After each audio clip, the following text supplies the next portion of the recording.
Hello, all. D-Swank here, and once again I'm in Space Engineers in the world that has all the mods that we're using in the Survival series. And I'm going to be looking at 3 of them today. I've got 2 of them laid out already, and the rest we'll be messing with later.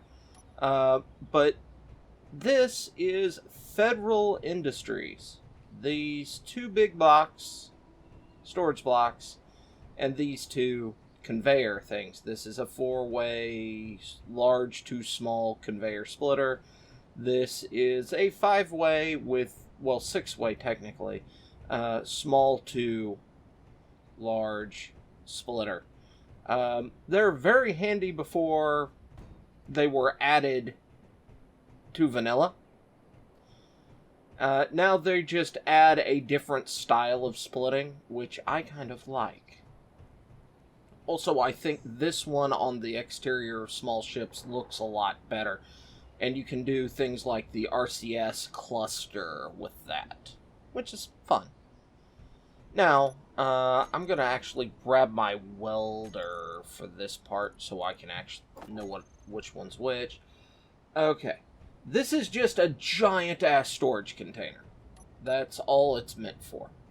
It can store everything. It looks really nice. Let me get off to the side, walk around. It's got connection loops, things on it for the aesthetic. It's got conveyor ports, got these door-looking things on it, got pads on either side of the door that you can interact with. Overall, real nice. But you may be wondering, what's this one that looks exactly the same? Well, it's specifically for ore. It won't let anything else but ore into it. Which, it could be useful for storage. Getting your storage under control. Next up is this reactor setup that McDougal, I cannot say his name. I love a lot of his mods. This is the first one we have actually used in the Survival series. You may notice that in the videos that have been put up, it hasn't been. That's because we're about 2 sessions ahead of what has been published via what has been recorded, which is what I kind of like to be at. Now, for easy understanding, this system here works a lot like this system here. This is the hydrogen generator. This is that I put an oxygen tank. It's supposed to be a hydrogen tank. Dang it.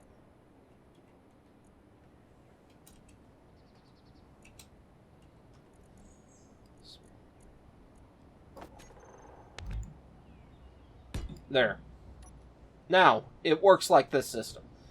You have this that generates hydrogen stored here, hydrogen burnt here to generate power. Now, the way this works is you have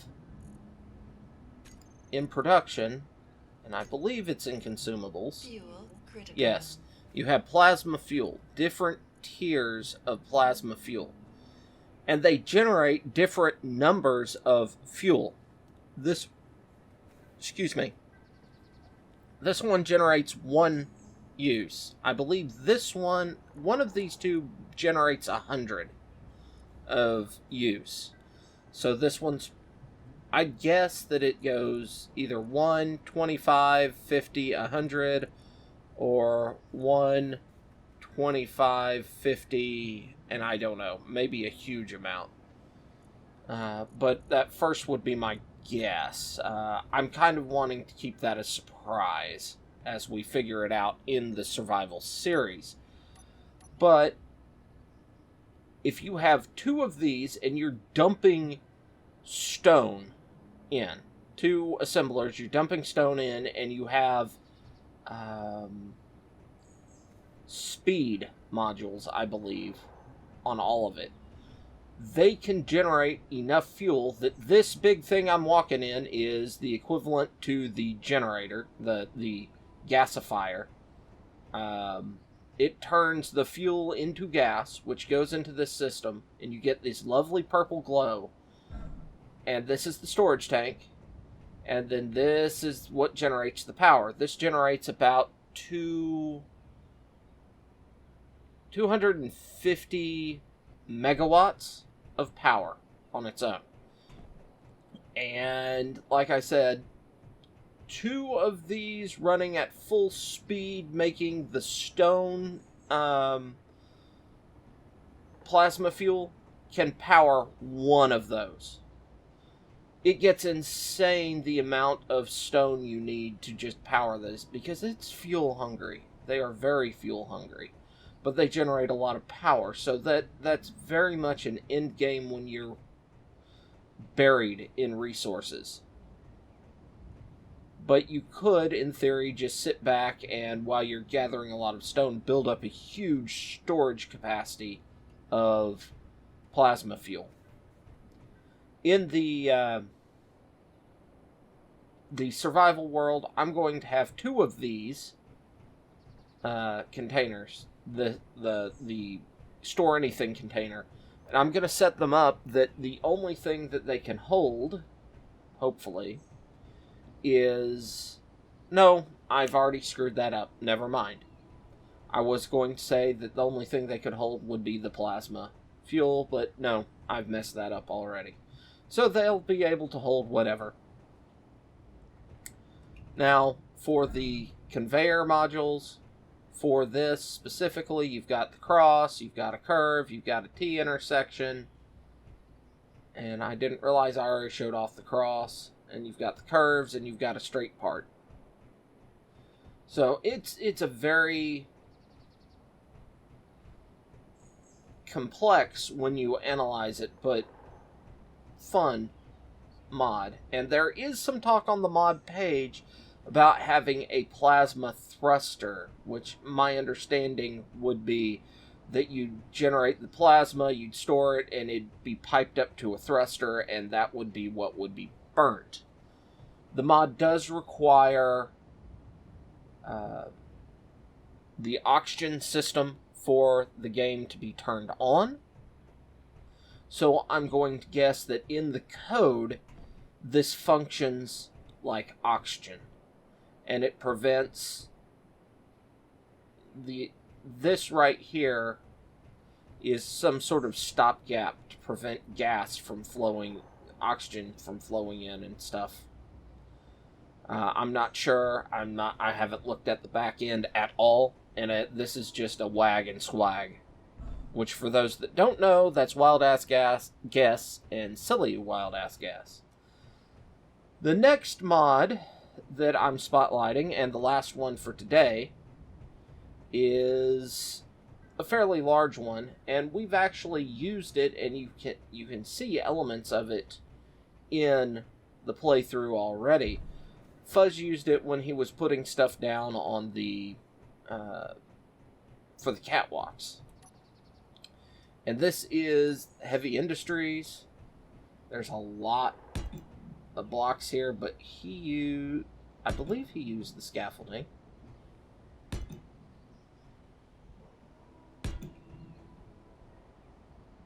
I may be wrong.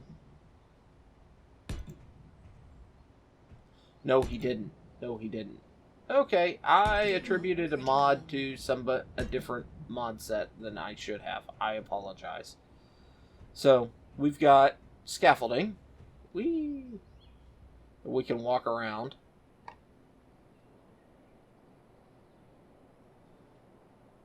I can just place blocks down so I can walk between scaffoldings.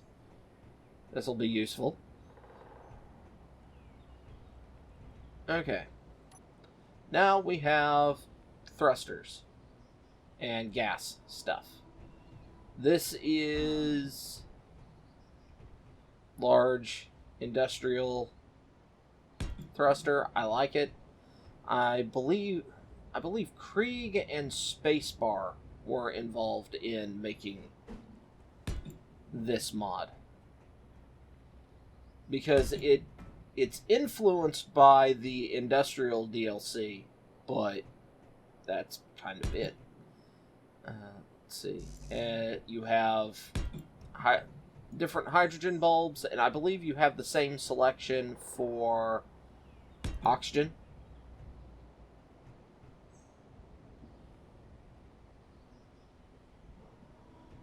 Nope, it appears you just have the huge hydrogen.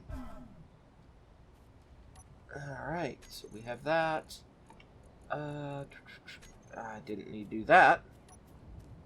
Now we have conveyor tubes of different types. We got we have this round one, and we have this style. And you have you have a converter block between the two, and pretty much all your standard conveyors, but in the two different styles. They merge up real nice. They look pretty. I like them. Not much to say about them functionality-wise because they are just conveyors. This, however, is a nice one because it's a decorative block for a conveyor. So you run them along and you have a wall there that has some texture to it. I think that's nice. So we've got, again, all the industrial piping. Alright, let's get to 3. These are... Okay, this is the heavy refinery. I've got to get back up. These blocks are big, and I am not good at judging scale.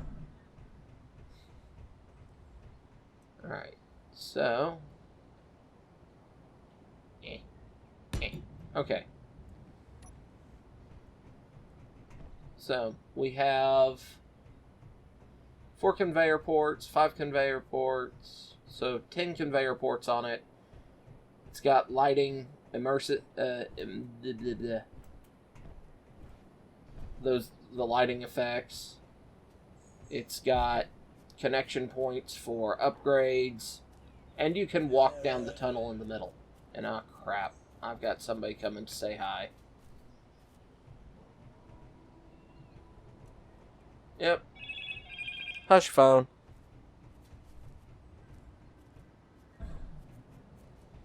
So, alright, so we had that. We have the modules.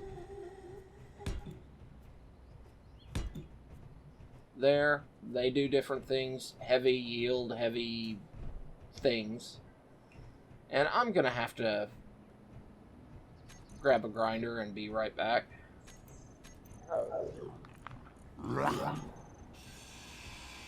So I killed those. I've done some tweaking to get up here so we can walk through, show off what we have. And I have modules attached. And I know they counter each other to some extent, but we have productivity of 200%, effectiveness 119%, and power and efficiency of 150%. So, those are the modules that have been installed. That's kind of what they do. Fairly simplistic, but, I mean, it's just a giant refinery that you can walk through. Now, they also have the heavy assembler, which part of me likes more than the industrial assembler, because you can, well, walk through it. It's just a tunnel. Alright. Now on to the beams. So like the industrial update, we have beam blocks. Fuzz has actually used these in elements. You've got cross, you've got plus T intersection, you've got straight, and that's it. You've got 3 beam block styles. And so, I like them. If you layered them with some windows, you could make an interesting look out. They've got a nice aesthetic. Now we've got the landing pads, which are basically giant magnetic plates. You've got a flat version, 1 block high. I believe these are 1 block. And then you've got an extended version, which, depending on the landing pad that you're putting together, this could work.